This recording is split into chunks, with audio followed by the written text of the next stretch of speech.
Modus kasus dugaan korupsi terkait penyalahgunaan dana Corporate Social Responsibility atau CSR di Bank Indonesia diungkap oleh Komisi Pemberantasan Korupsi atau KPK pada Selasa 17 Desember 2024 lalu. Diketahui dana CSR dari Bank Indonesia itu diduga digunakan tidak sesuai peruntukan. Diduga ada yayasan yang tidak tepat menerima dana CSR Bank Indonesia tersebut.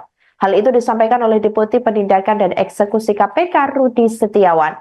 Dalam kasus korupsi dana CSR Bank Indonesia ini, KPK diketahui telah menetapkan 2 orang sebagai tersangka.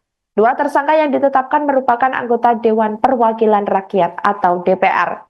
Sebelumnya, KPK menggeledah kantor Bank Indonesia yang berada di Jakarta Pusat pada Senin 16 Desember 2024 lalu.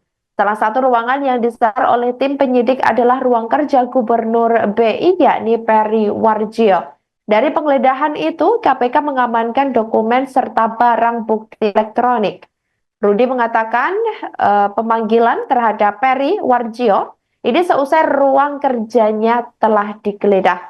Rudi juga menegaskan bahwa lembaganya akan memanggil para pihak yang ruangannya digeledah untuk mengkonfirmasi barang bukti yang ditemukan pada saat itu. Download Tribun X sekarang, menghadirkan lokal menjadi Indonesia.